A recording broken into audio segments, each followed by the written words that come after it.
Hello everyone, welcome back to my YouTube channel. उम्मीद करता हूँ आप सब लोग ठीक ठाक होंगे, बढ़िया होंगे। मेरा नाम है यान और आज मैं आप लोग के लिए एक और नई क्लास लेकर आ चुका हूँ कोर ऑडियो ट्यूटोरियल्स की। तो आज हमारी क्लास 39 होने वाली है। तो लास्ट क्लास में हमने सीखा था अलाइनमेंट्स के बारे में, किस तरीके से हम पेज पे कुछ ऑब्जेक्ट को, शेप को किस तरीके से अलाइनमेंट्स दे सकते हैं, सेंटर, इक्वल, वो सब चीज़ें, ठीक है ना। और उसकी कुछ शॉर्ट कीज़ भी थी, ये वाली, ठीक है। तो उसमें कुछ चीज़ें रह गई थी जो कि आज हम उसका पार्ट 2 बनाने वाले हैं और इसमें आज हम सारी चीज़ें कवर कर लेंगे। तो अगर आपने पहले हमारा पार्ट 1 नहीं देखा है, इस क्लास का 38 क्लास नहीं देखी आपने, तो प्लीज़ उसे जाके पहले देख लीजिए, उसके बाद ही आपको ये वाली क्लास समझ में आएगी। तो चलिए आज की वीडियो हम स्टार्ट करते हैं बिना किसी देरी के। सबसे पहले मैं क्या करता हूँ, यहाँ पर अपना अलाइनमेंट्स का टैब ओपन कर लेता हूँ, जो कि यहाँ पर ऑब्जेक्ट्स में जाके यहाँ पर है, इसकी शॉर्ट की यहाँ पर है Ctrl+Shift+A, ठीक है। ये मैंने अपना टैब ओपन कर लिया है। उसके बाद मैं यहाँ से एक शेप ले लेता हूँ आपको समझाने के लिए, एक रेक्टेंगल, ठीक है। रेड कलर डाल दिया यहाँ पे।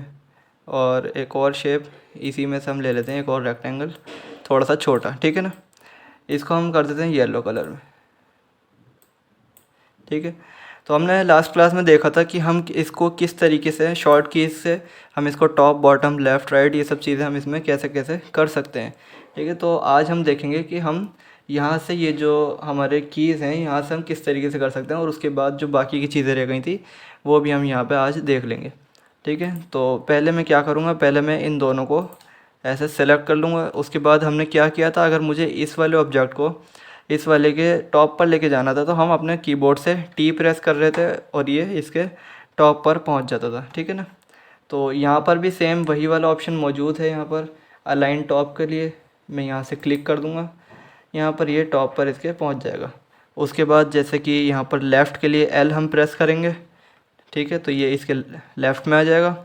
और वहीं यहाँ पर एक ऑप्शन है अलाइन लेफ़्ट का, तो यहाँ पर ये ऐसे लेफ़्ट में आ जाएगा। मतलब सेम वही ऑप्शन से या तो आप शॉर्ट कीज़ का यूज़ कर लीजिए या फिर यहाँ से इसको क्लिक करके अपना काम कर सकते हैं आप, ठीक है। बेहतर है आप शॉर्ट कीज़ का यूज़ करें, काफ़ी ज़्यादा इसमें आप जल्दी काम कर सकते हैं, ठीक है ना। बाकी यहाँ पर कुछ ऑप्शंस हैं अलाइनमेंट्स के, ठीक है। तो ये तो मैं थोड़ा सा इसको स्किप कर देता हूँ क्योंकि ये हमारे लिए बहुत ज़्यादा क्या मतलब यूज़फुल नहीं है। मेरे लिए तो बिल्कुल भी नहीं है, मैंने इनमें से कुछ भी यूज़ आज तक किया ही नहीं है काम में अपने। बाकी मैं आपको थोड़ा बहुत बता देता हूँ, जैसे कि हमारा इस वक्त ये वाला जो ऑप्शन है ये सिलेक्टेड है। एक ये वाला हमारे पास ऑप्शन है पेज एजिस का, ठीक है। ये मैंने अगर सेलेक्ट कर लिया, अब ये वाला जैसे रेक्टेंगल मैंने इसको सेलेक्ट करके मैं करता हूँ सेंटर, तो ये जो हमारा पेज है, जैसे आपने यहाँ पे देखा ना क्या लिखा आ रहा है, पेज एजिस का। तो ये जो हमारा पेज है, ये जो पीछे बाय डिफ़ॉल्ट हमारा कॉर्ल ड्रॉ में बना हुआ होता है, तो हमारा ये जो दूसरा शेप हम इसको सेलेक्ट करेंगे तो ये उससे ही अलाइनमेंट्स होंगे इसके। जैसे कि अभी मैंने बस एक ही शेप सेलेक्ट कर रखा है, तो अब मैं इसको कोई भी अलाइनमेंट दूंगा तो ये हमारे पीछे वाले पेज से अलाइन हो जाएगा इस तरीके से, टॉप पर भी चला जाएगा, ठीक है। आप देख रहे हैं ना उस पर पेज से अलाइन हो रहा है ये, ठीक है ना। उसके बाद यहाँ पर एक पेज सेंटर का भी है, ये पेज सेंटर से हमारा अलाइनमेंट होंगे। जैसे कि पेज सेंटर यहाँ से ये हमारा नापना स्टार्ट करेगा, इस तरीके से यहाँ पे कुछ ऑप्शंस हैं। बाकी इसमें कुछ ख़ास चीज़ें और हैं नहीं, और जो कि बहुत ज़्यादा यूज़ होती भी नहीं है, तो इसको मैं यहीं पर स्किप कर देता हूँ वरना कन्फ्यूज़न ज़्यादा क्रिएट हो जाएगी, ठीक है। जो चीज़ें मेन होंगी, कुछ काम की जो चीज़ें होंगी, मैं आपको सिर्फ वही बताऊँगा जो आपके काम भी आ सकें, ठीक है ना। तो यहाँ पर हम एक बार देख लेते हैं डिस्ट्रीब्यूट के कुछ ऑप्शंस है ना। अब डिस्ट्रीब्यूट होता क्या है, डिस्ट्रीब्यूट हम थोड़ा सा यहाँ पर देख लेते हैं। मैं पहले इसको साइड कर देता हूँ यहाँ पर, ठीक है। और इसको मैं डिलीट करके एक इस तरीके से यहाँ पर एक शेप ले लेता हूँ, ठीक है ना। फिर एक शेप यहाँ पर ले लेता हूँ इस तरीके से। फ़िलहाल 3 पर ही हम काम कर लेते हैं, ठीक है ना। अब मैं इन सबको सेलेक्ट करता हूँ इस तरीके से। अब मैं क्या करूँगा, इनका आप देख रहे हैं अलाइनमेंट्स तो हम कर लेंगे। जैसे अलाइनमेंट्स यहाँ पर है, हम इसके टॉप पर और बॉटम ये सब चीज़ें हम मैच कर सकते हैं, ठीक है। लेकिन इन वाले अलाइनमेंट से हम क्या नहीं कर सकते, इसके ये जो बीच का गैप है ये हम कम या ज़्यादा या इक्वल हम इसको नहीं कर सकते। हमें क्या करना है कि इसके बीच का जो गैप आ रहा है यहाँ पर, हमें ये बिल्कुल इक्वली करना है। मान लीजिए कि ये इतना गैप मुझे चाहिए या फिर इतना गैप मुझे चाहिए, मतलब जितना भी गैप हो वो मुझे इक्वली चाहिए सारे रेक्टेंगल्स के बीच में। तो इसके लिए हमारा क्या काम में आता है, डिस्ट्रीब्यूट काम में आता है, ठीक है। ये हमारा जो गैप होता है उसको इक्वली डिस्ट्रीब्यूट कर देता है हमारे बाकी के जितने भी शेप होते हैं हमारे पास, ठीक है ना। तो इस वक्त हमें क्या करना है, यहाँ पर एक ऑप्शन है हमारे पास, जैसे कि हमें ये वाला गैप हमें इसको थोड़ा सा इक्वल करना है। तो जिस जिसका हमें इक्वल करना होगा पहले हम उनको सबको सेलेक्ट कर लेंगे, ठीक है। सेलेक्ट करने के बाद यहाँ से हमारा ऑप्शन है डिस्ट्रीब्यूट लेफ़्ट एक, ठीक है ना। इसको मैंने क्लिक कर दिया तो आपने देखा यहाँ पर इसने जो बीच का जो गैप था इनका सबका वो बिल्कुल इक्वली हो गया है। अब आप देख सकते हैं बिल्कुल इक्वल है, ये बिल्कुल ना कहीं से कम है ना ज़्यादा है। तो इस तरीके से ये हमारा डिस्ट्रीब्यूट काम करता है, ठीक है। इसमें बाकी सारे भी ऑप्शंस हैं, लेकिन हमारे काम में जो ज़्यादा आने वाले हैं वो ऑप्शंस हैं यहाँ पर। हमारा एक ये वाला ऑप्शन है और एक ये वाला ऑप्शन है, ठीक है। ये वाले ऑप्शन किस तरीके से काम आएंगे हमारे, जैसे कि अब ये वाला तो हमने स्पेस इसका देख लिया इक्वल कैसे करते हैं। अब मान लीजिए हमारा यहाँ पर शेप कुछ इस तरीके से रखा हुआ है, ठीक है। और एक शेप यहाँ पर है और एक शेप थोड़ा सा यहाँ पर दे देते हैं, ठीक है ना। अब इनको मैं सबको सेलेक्ट कर लूँगा। ऑल्ट के साथ अगर हम प्रेस करके ऐसे कर्सर को लेकर जाएंगे तो हमारा सारी चीज़ें सेलेक्ट हो जाएंगी। अगर ऑल्ट प्रेस नहीं करेंगे तो हमें सारे बॉक्सेस को कर्सर के अंदर लेना पड़ेगा तब वो सेलेक्ट होंगे। बाकी ऑल्ट के साथ प्रेस करके हम सिर्फ इस पर एक लाइन लेके जाएंगे तो वो सब सेलेक्ट हो जाते हैं, ठीक है ना। तो अब हमें इनके जो ये बीच का जो गैप है ये सब इक्वल करना है, इनको इसका जो गैप है सब इक्वली डिस्ट्रीब्यूट करना है। हम यहाँ पर अब ये वाला ऑप्शन यूज़ करेंगे, ठीक है ना, वर्टिकल का। यहाँ पर हमने हॉरिजॉन्टल का यूज़ किया था, यहाँ पर हॉरिजॉन्टल लाइन बन रही है ना, इस तरीके से आपको ये देखना पड़ेगा थोड़ा सा कि कहाँ पर आपको क्या यूज़ करना है, ठीक है। अब यहाँ पर हमारे पास जैसे आप यहाँ देख सकते हैं ना आइकन पे भी किस तरीके से बना हुआ गैप इस तरीके से, और यहाँ पर बना हुआ था ऐसे ऊपर से नीचे की तरफ इस तरीके से, है ना। तो यहाँ पर मैंने ये वाला ऑप्शन सेलेक्ट किया,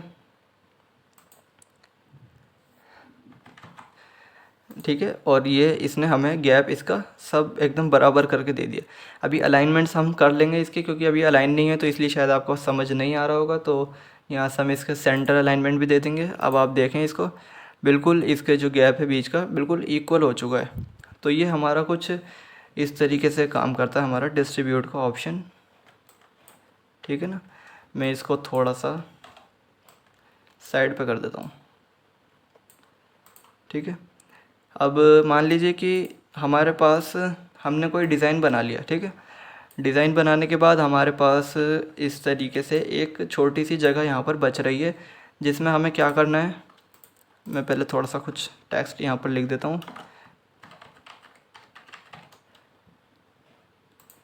ठीक है ना। ये मैंने यहाँ पर लिख दिया है।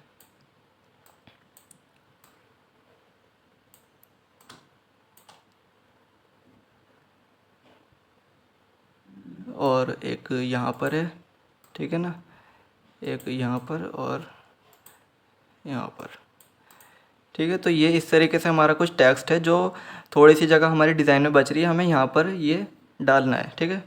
ये वाला हमें टेक्स्ट सारा इसके बॉक्स के अंदर डालना है, मतलब एकदम इक्वली हमारा ऊपर नीचे बराबर सब अलाइनमेंट्स होने चाहिए इसमें, है ना। जैसे कि मैंने यहाँ पर इसको रख दिया फ़िलहाल, ठीक है। अब हम क्या करेंगे, इसको अलाइनमेंट्स तो हम दे देंगे। अब हम इस पर अलाइनमेंट्स और डिस्ट्रीब्यूट का दोनों का काम देख लेते हैं कि वो किस तरीके से होता है। सबसे पहले तो हम क्या करेंगे, इन सबको एक साथ सेलेक्ट कर लेंगे इस तरीके से, ठीक है। सेलेक्ट करने के बाद हम क्या करेंगे, सबसे पहले हम इसको सेंटर अलाइनमेंट दे देते हैं। आप सेंटर अलाइनमेंट चाहें तो इसको पीछे वाले बॉक्स के साथ पकड़ के दे दीजिए, ठीक है। बॉक्स के साथ अलाइन हो जाएगा वो, वरना आप इसको ऐसे भी दे देंगे तो वो वैसे भी सेंटर में आ ही जाएगा, ठीक है ना। अब ये सेंटर में हमारे सारे जो टेक्स्ट है जो सारा वो आ चुका है सेंटर में।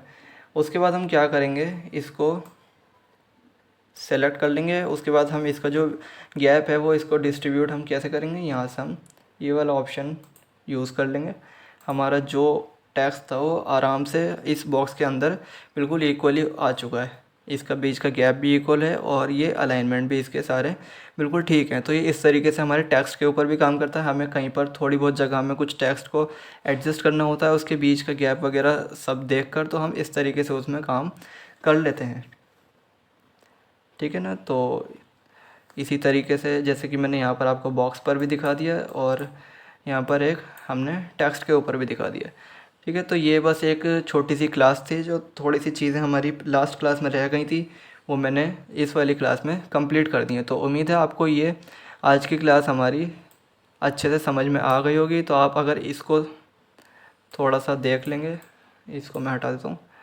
ठीक है, अगर आप इसको थोड़ा सा देख लेंगे, इसको अच्छे से याद कर लें, ये कुछ शॉर्ट कीज़ हैं, तो आपका काम बहुत ज़्यादा आसान हो जाएगा। कुछ भी काम करने में, अलाइनमेंट्स देने में आपको बहुत ज़्यादा ईजी रहेगा।